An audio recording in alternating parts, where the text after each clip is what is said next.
మీకోసం మంచి మాటలు మిత్రమా. మన జీవితంలో ఏది మనకు ఎదురు వచ్చి ఇవ్వదు, మనమే ఎదురెళ్ళి తీసుకోవాలి. మనకి వచ్చిన బాధ నుంచి సంతోషాన్ని, మనం ఎదుర్కొంటున్న ఓటము నుంచి గెలుపుని అందిపుచ్చుకోవాలి. గడ్డివాము తగలబెట్టినంత మాత్రాన సముద్రం వేడెక్కదు.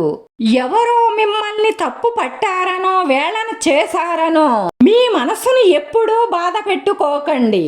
మీరు ఏడుస్తున్నారని మీ బాధ తీర్చడానికి ఎవ్వరూ రారు. అందుకే బాధపడకండి. మీ సమస్యను తీర్చుకోవడానికి మీపై మీరు నమ్మకం ఉంచుకొని గట్టిగా ప్రయత్నించండి.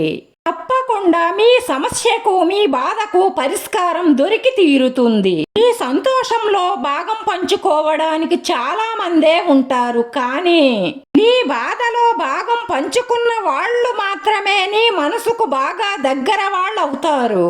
కేవలం ఊహలతోనే కాలాన్ని గడిపితే ప్రయోజనం ఉండదు. నారు పోసినంత మాత్రాన పంట పండదు కదా. ఆశనెప్పుడూ కోల్పోకండి. మన ఈ రోజు ఆశయాలే మనం ఊహించే రేపటి వాస్తవాలవుతాయి. భవిష్యత్తు అనేది ఎప్పటికీ ప్రశ్న లాంటిదే. దానికి సమాధానం నీ తెలివితేటలు, నీ ధైర్యం మీదే ఆధారపడి ఉంటుంది.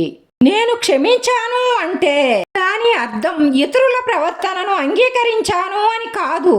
నాకు వారి పైనున్న ప్రేమే వారిని క్షమించేలా చేసింది అని. చీకటి తరువాత వచ్చిన వెలుతురు చాలా ఆనందాన్ని ఇచ్చినట్లుగానే కష్టాలు తరువాత వచ్చే సుఖాలు కూడా ఎంతో ఆనందాన్ని ఇస్తాయి.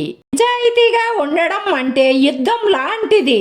యుద్ధంలో ఒంటరిగా ఉండడం ఎంత కష్టమో, ఈ సమాజంలో నిజాయితీగా ఉండడం కూడా అంతే కష్టం.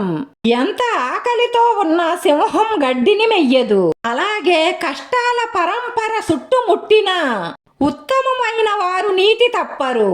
ఇన్ని మంచి మాటల్లో మీకు ఏ మంచి మాట నచ్చిందో కామెంట్ చెయ్యండి. వీడియో నచ్చితే లైక్ చేయండి, షేర్ చేయండి. మీ లైక్ మాకు ఎంతో విలువైంది. మీరు లైక్ చేయడం వల్ల ఈ వీడియో కొంతమందికి చేరుతుంది. మన ఛానల్ సబ్స్క్రైబ్ చేసుకుని పక్కనే ఉన్న బెల్ ఐకాన్ క్లిక్ చేస్తే నేను పెట్టి ప్రతి వీడియో కూడా మీకు వెంటనే నోటిఫికేషన్ వస్తుంది. ధన్యవాదాలు మిత్రమా. శ్రీ దుర్గా మల్లేశ్వర స్వామినే నమః.